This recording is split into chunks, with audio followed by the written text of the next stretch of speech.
So, what's trending? Bridging your Catholic faith with your everyday life.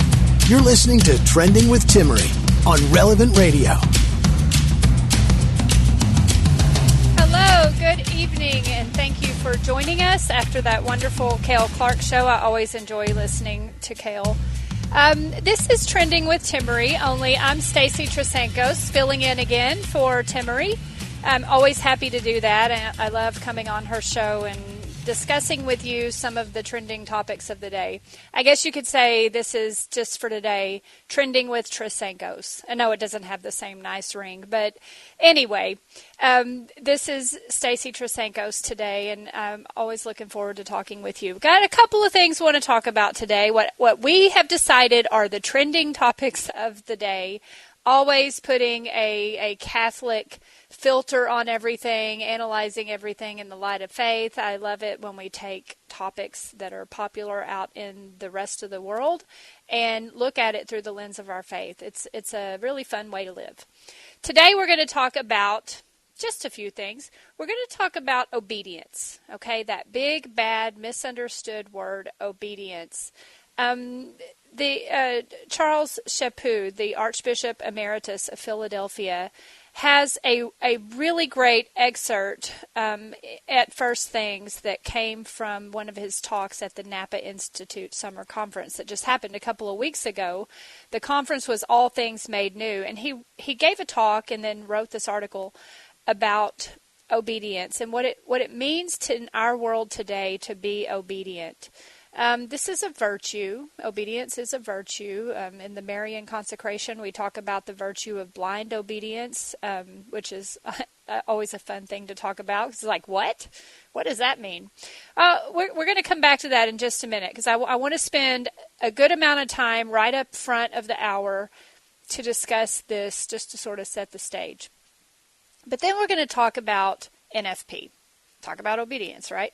Then we're going to talk about NFP. We had NFP week last week, and I've invited onto the show a really good friend of mine. He works with us here at the St. Philip Institute in Tyler, Texas. It's Bishop Strickland's institute to teach the Catholic faith. And this priest that's coming, Father Justin Braun, is our chaplain, and he works very closely with us. He is one of the finest priests I've ever met, and it's so privileged to be able to talk to him. He wrote an article about NFP from a priest's perspective. So I've invited him on to talk to you a little bit about, share his ideas on that. He loves kids, okay? Hint, hint. He's wonderful with kids and youth, very popular with the babies. And then the last segment I want to talk about, after talking about obedience and kids, I want to talk about pets, P-E-T-S. There was a very fun article in The Atlantic about family and which pet will make you the happiest. In addition to all the things that are moving around in the economy that's trying to get its breath back and get circulating again, the sale of houses, the sale of cars. This article is talking about the increase in the acquisition of pets, that there are a lot of people getting pets now, and it has some advice on which pet will make you the happiest. And yes, we're going to talk about pets in the light of our Catholic faith. I have long been waiting on there to be some kind of theology of dog or theology of pets, because that's kind of if you read this, I don't think St. Thomas Aquinas liked dogs. I don't think he had a pet. I think I'm right there. I don't think he had a pet, because he never deals with this in his exhaustive writing on all things theological. He just sort of skips in the hierarchy of the angels and the human person and authority. He just kind of skips over pets and moves on to other inanimate objects. And he never really answers the question about whether dogs go to heaven or not. I think he answers in the negative, but it's not one of his well-developed concepts. Well, that's what I think anyway. You may disagree, and you're welcome to call in and let me know what you think about that. But look, I would like to hear from you. If you have something to add a story, like a God moment story about your pets. I am a convert to the Catholic faith. I'm also thanks to my husband, I'm also like a convert dog lover. I do now. I think I love dogs. I'll just warn you, if you're a really good cat person, I'm not able to say many nice things about cats. I just don't like cats. So I will try not to offend anyone, but I got to tell you right up front, cats and I never got along. But I'm trying to get along with dogs, and we've had dogs in our family ever since it began. And there's some very interesting things about life to be learned there, especially when you're raising kids. So I'd love, if you have a story about pets and how they've helped you with loneliness, helped you during the pandemic, or just something where you could see the hand of God at work, go ahead and call in 888-914-9149. 888-914-9149. And I would love to hear about your pets. So see, I'm telling you that up front so that you know to call in later on during the show. Back to something a little more serious, though, about obedience. Okay, let me lay the stage here. I told you Archbishop Chaput has this article in First Things. It was on July 23rd, actually, the virtue of obedience. And it caught my attention because I've studied this concept in depth as a convert, because I learned one thing very quickly in Catholicism. Words mean things, right? Like God is, Christ incarnate is the Word. And so words, we take words very seriously. Words try to, when we express words, we're articulating what's in our minds so that we can communicate with others. And so all our words are supposed to conform to reality as much as possible. I'm a chemist, and I was like, that's what we do as chemists. We try to come up with words to express reality. But Catholicism does the same. Dogmatic theology does the same. And the word obedience, Archbishop Chaput is saying it's kind of, I'm going to say this, it's kind of gotten a bad rap today, right? Like you hear that word and people are like, say what? What is obedience? Well, he's taking up the question of obedience to the church. Hot topic right now, right? Obedience to the church. And he's pointing out, he starts out by asking, what can we believe? Because see, obedience, you have to believe in something to be obedient to it. How can we trust? You have to trust someone to believe in someone, and you have to trust and believe in someone to be obedient to someone. And even to the point of blind obedience, like a little child, if your mom tells you to do something, sometimes you just do it because you trust her so much. Sometimes the little kids don't do that, but that's kind of how our relationship is with God. We trust what Christ said because he's so far above a child to a parent. He's so far above any human beyond what that would be, that it's reasonable to put our trust and our faith in Christ. It's reasonable because he's God. So the virtue of obedience, let's break this down. And I'm reading from the article. If you want to look it up, it's on First Things. The virtue of obedience presumes that rightful authority exists, right? Because it's not smart to be obedient to something that's not a rightful authority. It's one of those philosophical ideas you may not really think about, but that's like a no-brainer, right? We comply with those who exercise authority over us. He's pointing out that as a priest, they take vows of obedience. And you need that in a healthy community. Even a married couple needs obedience to each other. Mutual obedience of husband and wife is what makes the covenant of love. You agree to be obedient to each other, to submit yourselves to the needs of the other out of love. If you're a parent, you do the same thing to your child. There's a sense of loyalty there. But he says obedience is never a form of unthinking servility. Okay? It's never a form of unthinking servility. We have brains. We are supposed to reason. Christian obedience is an act of love. We are obedient to an authority because we love. Okay? So all real love, the the love at the heart of a healthy obedience is ordered to truth. We need to know the truth so we can love the truth and serve the truth. Know God so we can love Him and serve Him in this life and be happy with Him forever in the next. Spouses, think about your other relationships. Spouses have to speak the truth to each other, charitably and respectfully, but they have to be honest with each other. And life in the church, and he says something here, life in the church is no different. And I've always thought of it this way. The church is like one big family. Sometimes I think Mother Mary's up there with her head in her hands going, oh my goodness, I wish my kids would stop fighting and just get along.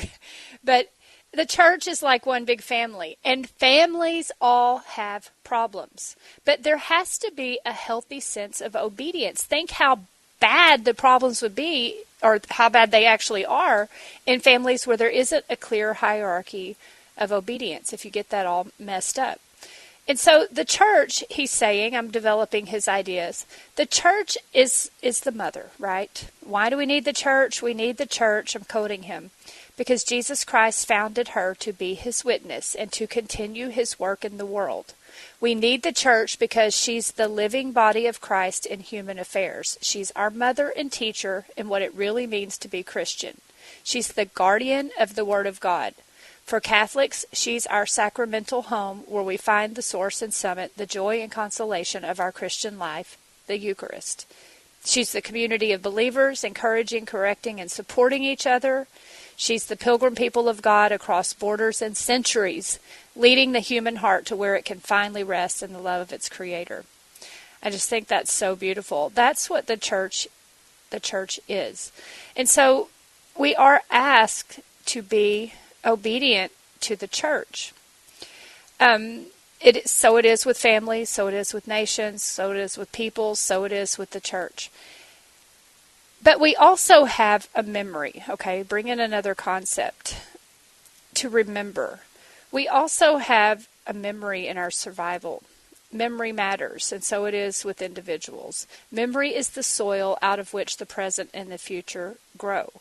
And so he's saying remembering the past is a form of schooling. It can be of education. It's a form of our learning. And so as a church, we need to collectively remember where we came from as a family, as this big family, and remember what happens when there isn't that sense of obedience, when people abandon each other.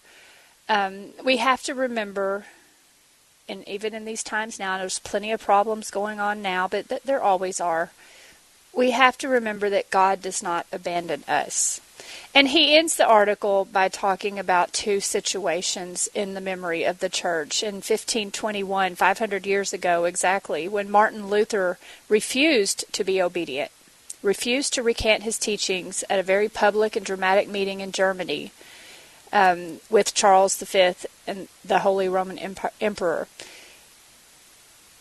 And that led to a huge breakdown of Christian unity that we're still dealing with today.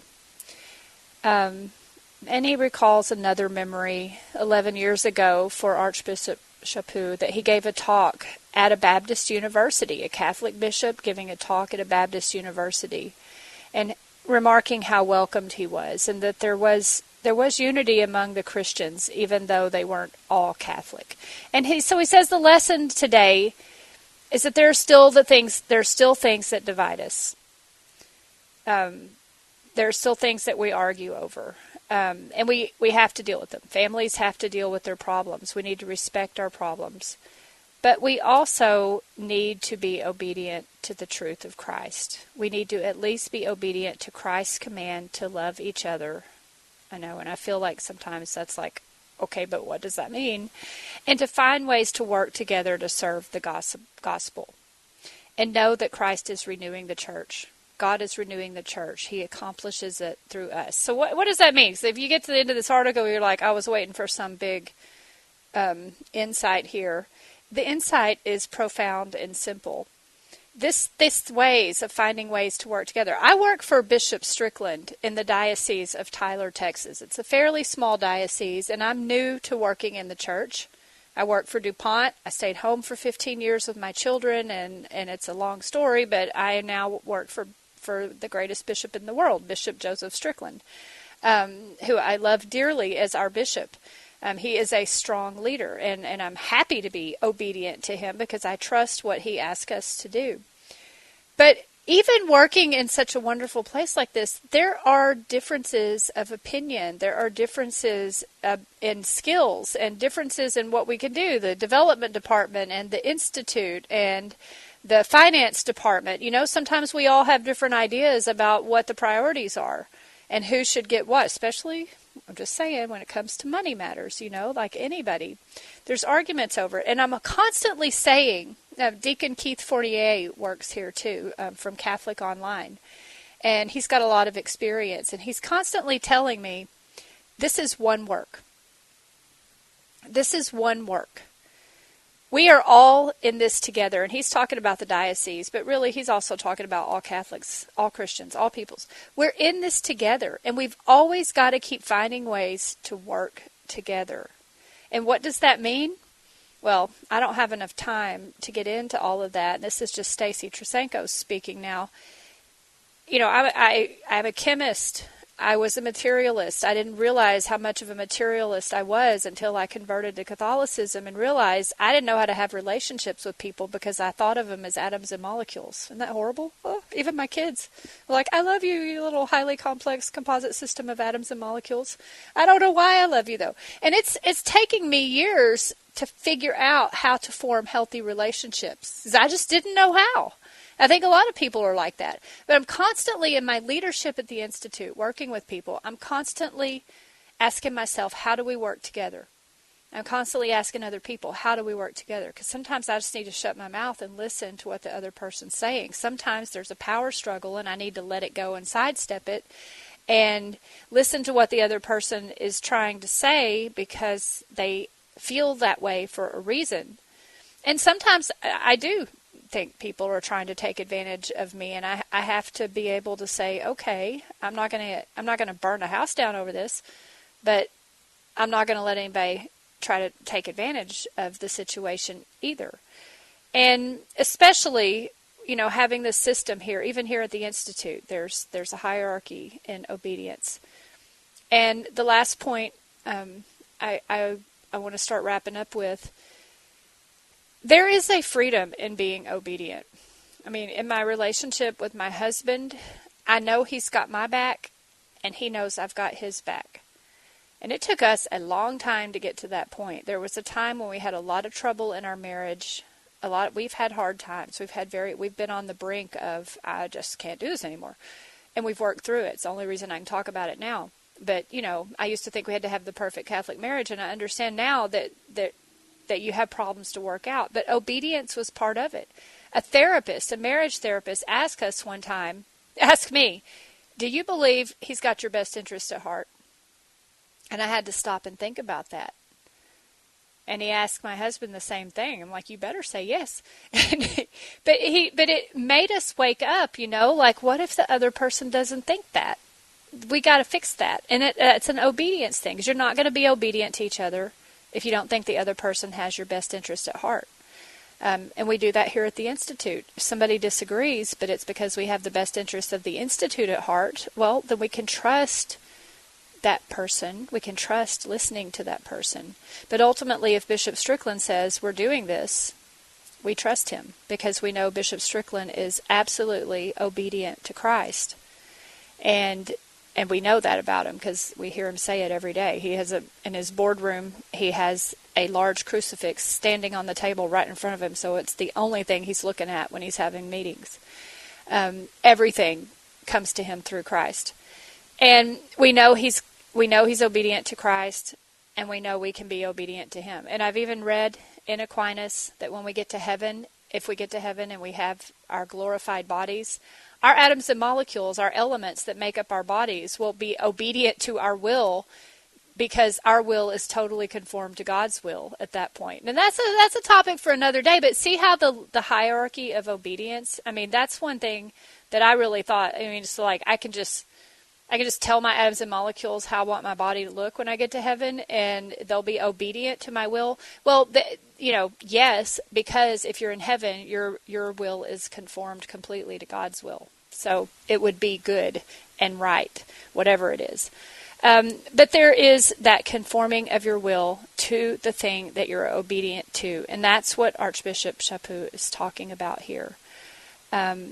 It's us Catholics being obedient to Christ's command to love each other and to find ways to work together to serve the gospel. So whatever you're doing, think about ways that you practice obedience in your life, and especially where it's hard. Ask God what you would like, what His will is for you in that moment. If you ask, He'll tell you, and then you will be obedient to God, and everything that you do, will also be obedient to God. All right, I'm Stacy Trasancos. We're going to go to break here in a little bit. In the next segment, we're going to talk about NFP, and we will hear from a very obedient and holy priest, Father Justin Braun, in the Diocese of Tyler. Stacy Trasancos. I'll see you in a little bit.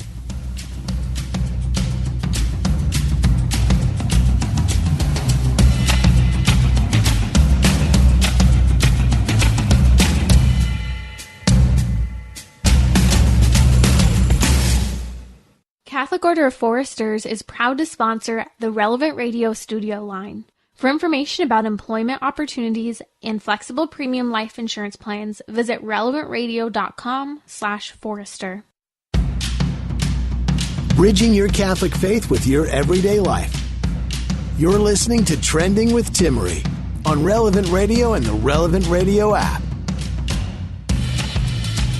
Hello. Welcome back. This is Stacy Trasancos filling in for Timmerie today, guest hosting.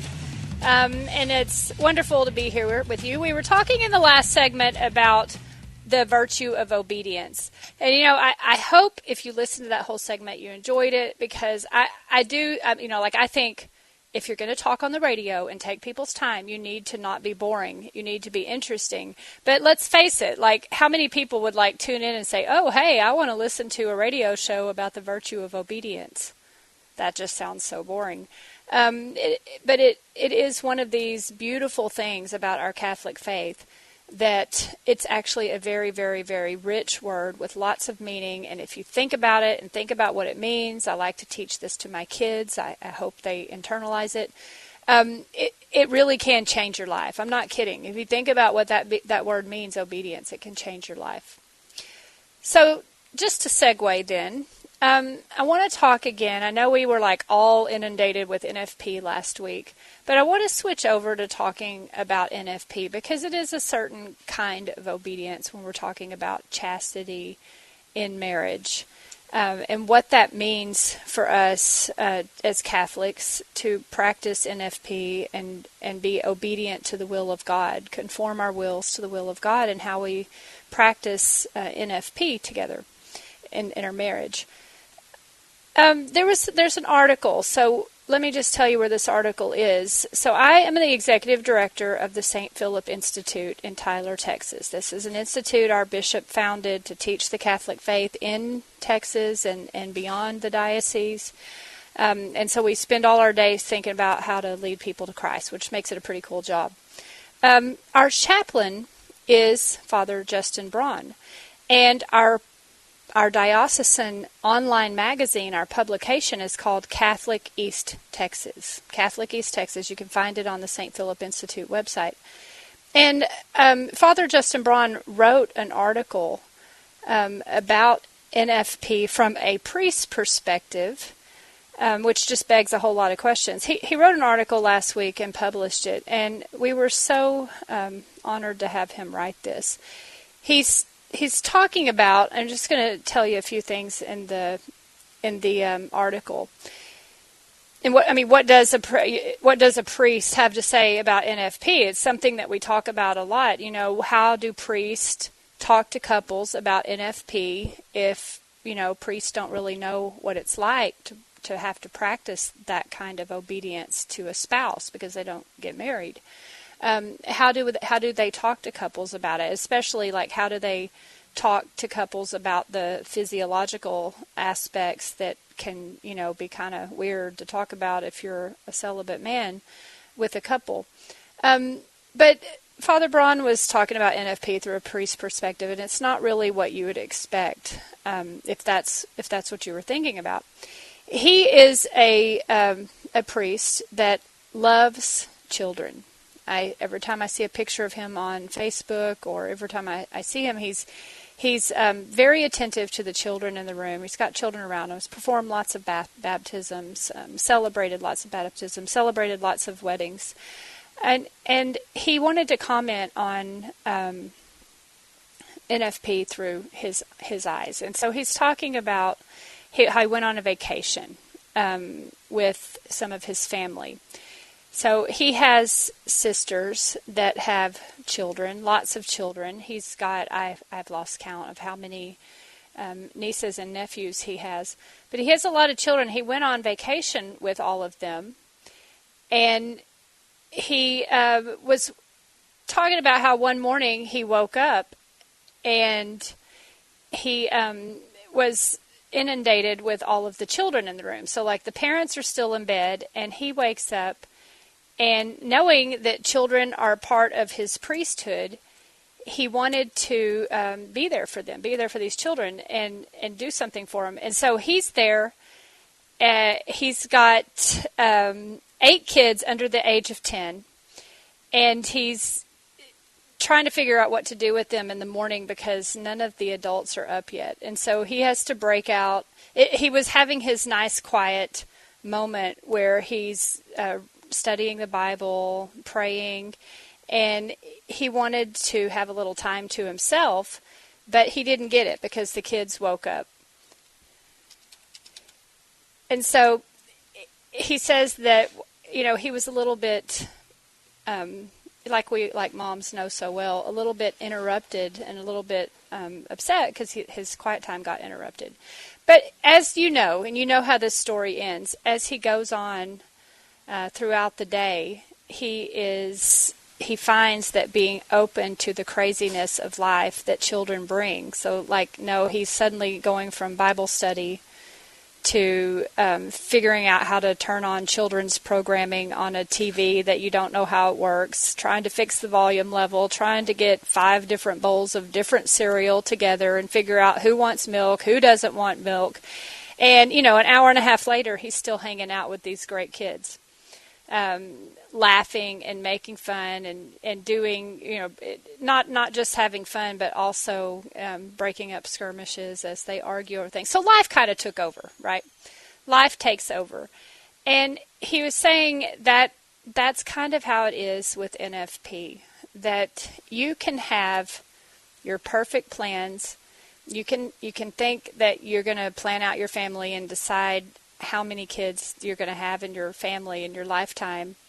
But there is always, NFP is not perfect. It's a very exact science, but having, I've got 7 kids, and I'm, as a Catholic woman, there was a chemist who likes data. There was a point where I just said, never mind. I'm not even going to worry about NFP. Just let's have all the gifts we can, because we just became totally open. But there is always that aspect of you're not completely in control of what happens when you're practicing NFP. I mean, I'm going to say it. I mean, sometimes they say you can totally control it. You can't. You can't. You are still open for surprises. And that's kind of how it goes. And so he was saying that just, his experience that morning is kind of like what happens with kids. What happens with families, mother and father, when they become open to life. And in spite of all your best plans for having quiet time and doing what you wanted to do, you end up doing something even better. You end up, in his case, laughing with a bunch of kids all that afternoon. And I can say in my own life, again, I guess I could talk on this forever, but in my own life, when I was young and I was going to get my PhD in chemistry, and I was very much a feminist. I was not going to get married. I was going to have one baby, a girl. I was going to be in charge of that too. And I was going to pursue my career and have this one trophy little girl. Well, I never thought I would end up being a mother of 7 with 6 and counting grandchildren. And that's kind of what happened with us and our openness to life and our NFP, and it ended up teaching me so many things.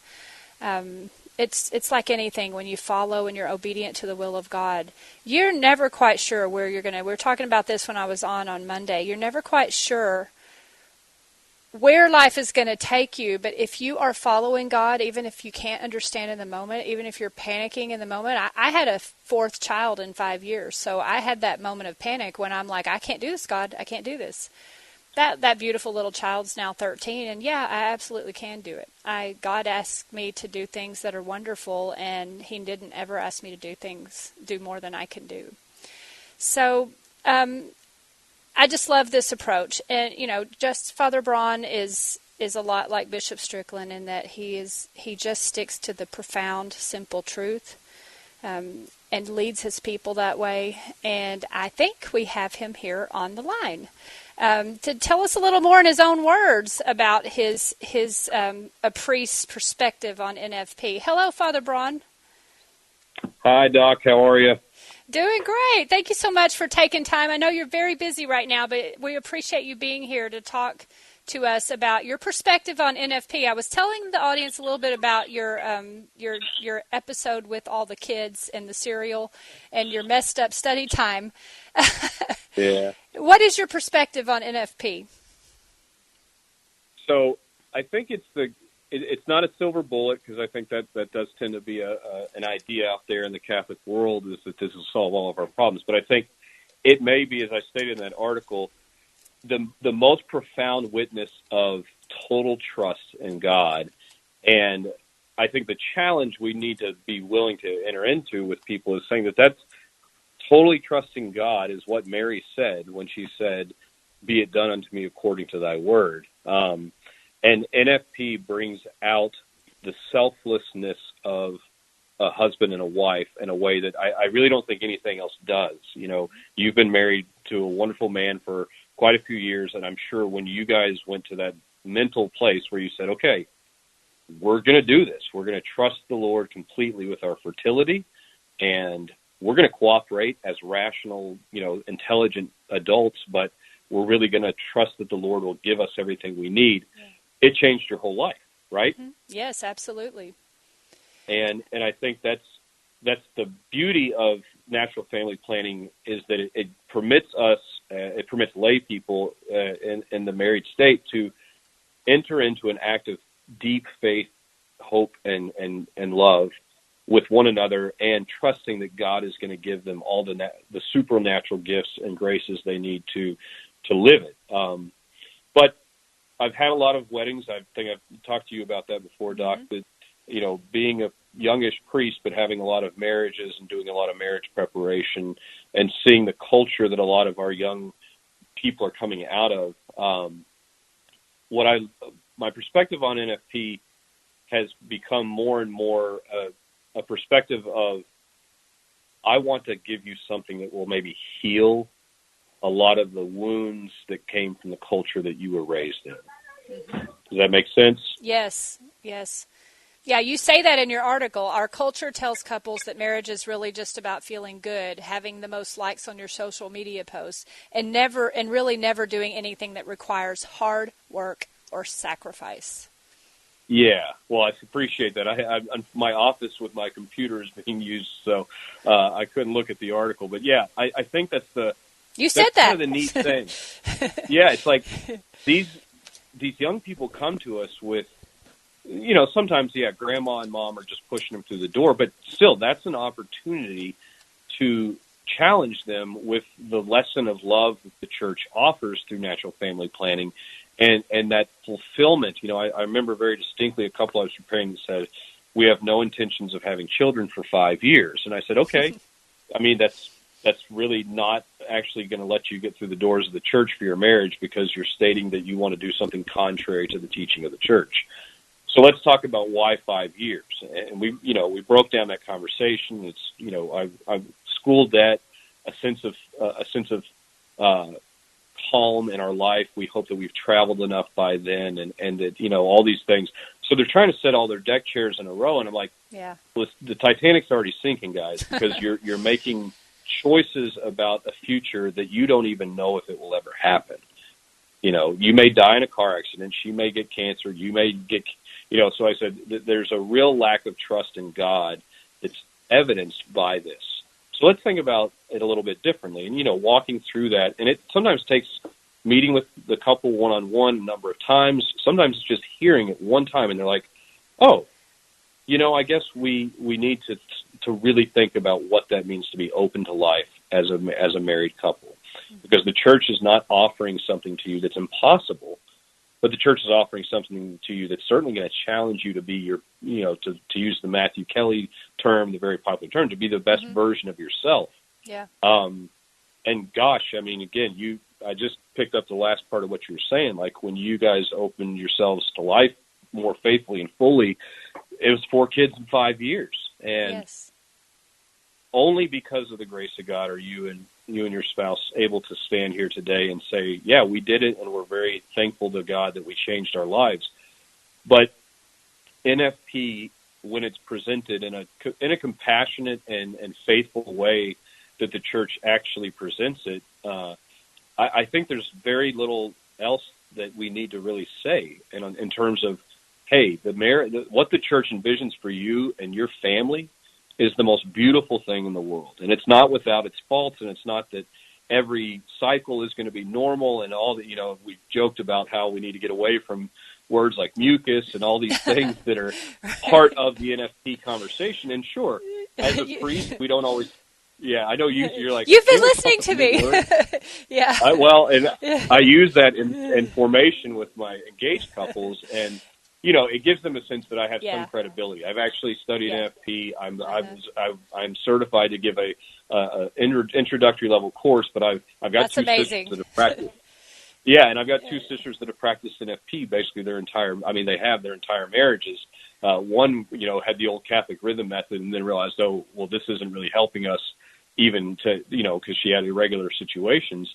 So looking through the eyes of that, and then as my article kind of revealed, I mean, this is where I find such joy, is when I work with families and then I see their hearts and minds change. Yeah, my vacation morning of rest kind of got a kink in it, but I sat there and made 5 different kinds of cereal with 3 different kinds of milk and no milk.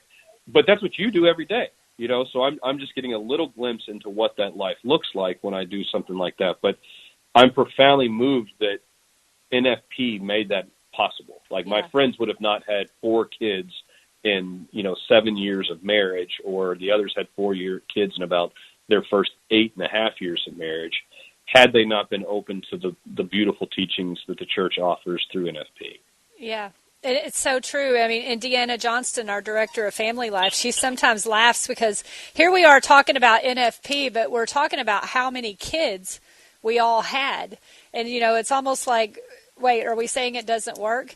I know for us that once we started just being in tune with each other like that, it just that our hearts changed. We wanted whatever God had in store for us. I mean, we ended up having 5 miscarriages too, and I didn't want that, but I sure did learn a lot about life and death and eternal life. Open to life means open to eternal life. I learned a lot through those experiences, and I just had to multiply my love 5 times more in the end, And it taught me that. And you pray and hope that, that's one of the things that, again, is a challenge that comes with, openness to life. Means the high potential of miscarriages, unfortunately, is there. But when you're able to enter into that, as you said, you and Jose grew more intimate just in your own union with each other. Like, I think about that for men my age. I'm 38, and so I'm fully part of the, early internet culture and all the filth that came with that, and how that shaped men's minds. Like when they start to see their wife no longer as an object, but, in her beautiful subjectivity, but also now why her body responds the way it does, and why it's important to be conscientious as a husband to your wife, that, it's not just that she's a woman on a perfectly predictable 28-day cycle, that no, there's a lot more to her than just this biological reality, that there's this beautiful human being that you love is somebody who feels deeply, the pain of not being able to maybe be in the marital act because she desires you. And so, I think the unicity, the goods of marriage, of procreation and union, like, there's no better way to get to know each other than the awkwardness of having to take temperature and look at elasticity and tracking, But all those kind of very funny practical details do bring about an intimate conversation about, what are we really doing together? What is it we hope God will bless us with, and maybe in times of prolonged abstinence, it's entering more deeply into that identification with the cross. And Jesus did very much say, he didn't say just maybe, but he said, no, take up your cross and follow me. That's not a soft invitation. It's like, this is what you have to actually do. Yeah. You do have to take on the burden. Again, I could say 1,000 things about NFP, but one of the beauties that I continue to see is the way it transforms those who might tend towards selfishness towards selflessness. Yep, it does. It does. Thank you, Father Braun. I know, Father Braun has taken time out of a very busy schedule to hop on here today, and thank you so much. You are one of the finest priests ever. That's how I first heard you described, and we're so fortunate to have you here in the Diocese of Tyler. Thank you. Thank you, Doctor. Y'all have a blessed night. You too.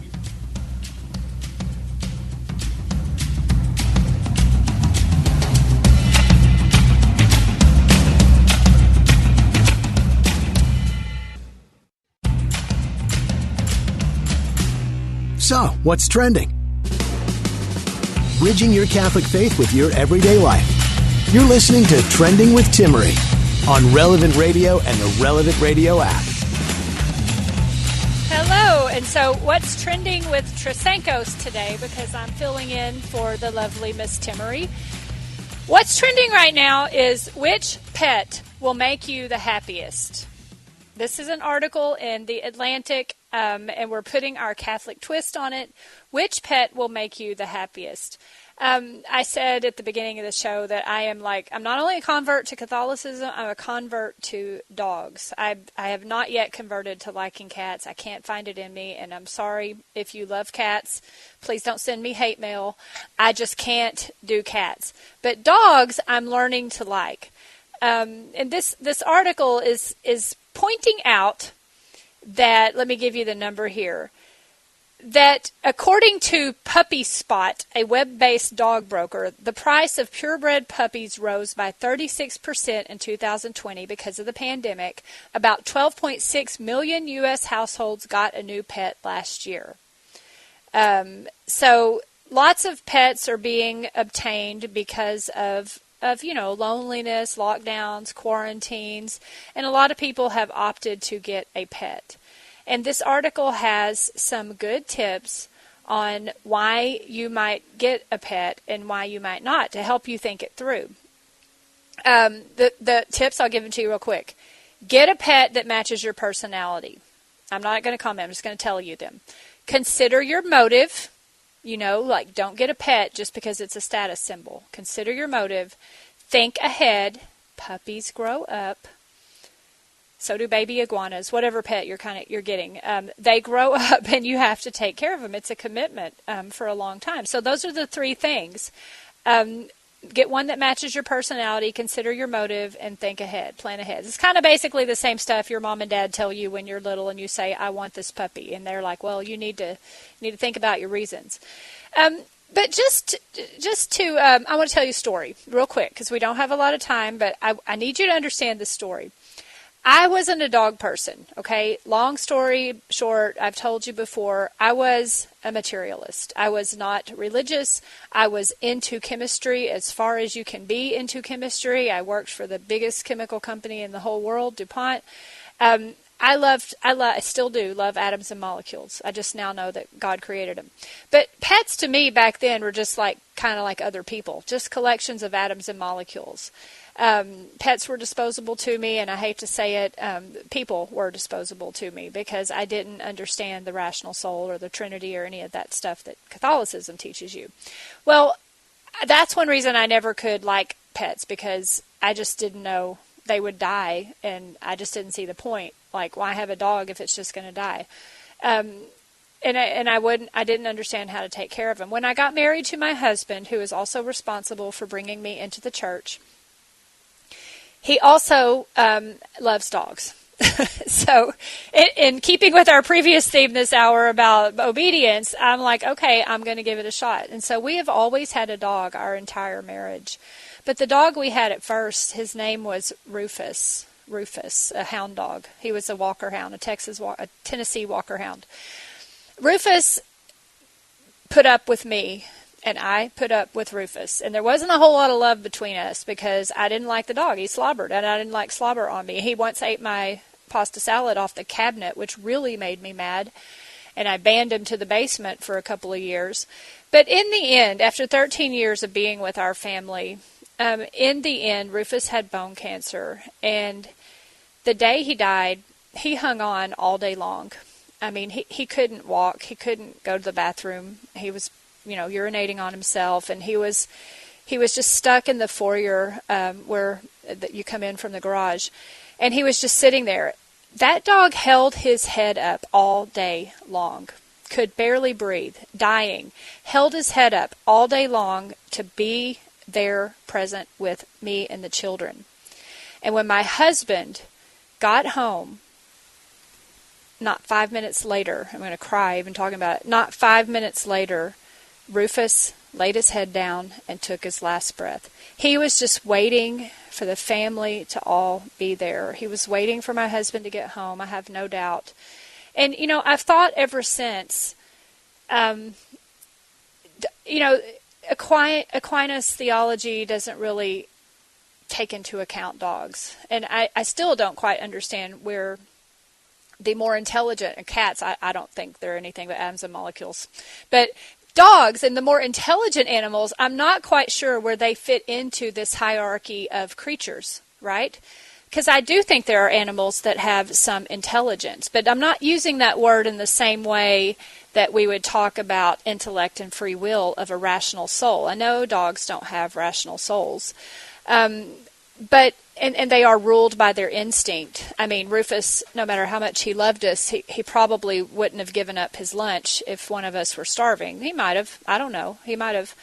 But he did this thing in the end, and there was something holy about it. There was something more than just instinct.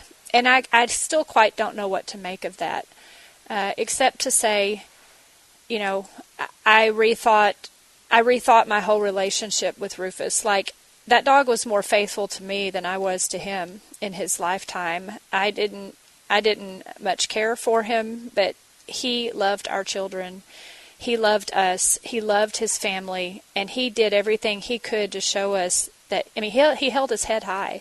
He did everything he could to show us his love until the very end. After Rufus died, I was saying when Father Braun was on that we had a bunch of miscarriages. We had our fourth and fifth miscarriage. And then Rufus had died. And God was really, as God does so well, working on my heart. And I told my husband, we need some new life in the Trasancos family. We got to do. I'm just like in the pits here. And I'm like, you know what, honey? I think we need to get a puppy. And that was 9 years ago. We ended up getting 2 German Shepherd puppies, sisters, litter mates, already had 5 daughters, 2 sons, and we get sister German Shepherd puppies in New York, growing up in the cold. And those dogs are 9 years old now, and it has been, well, it's been a lot of work. It's been a lot of work, but the one dog named Benny is named after Pope Benedict because I wanted my own German Shepherd.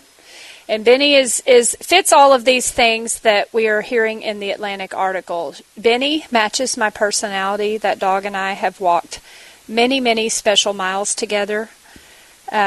Listening to Aquinas or C.S. Lewis or something in my earbuds, and her walking and protecting me.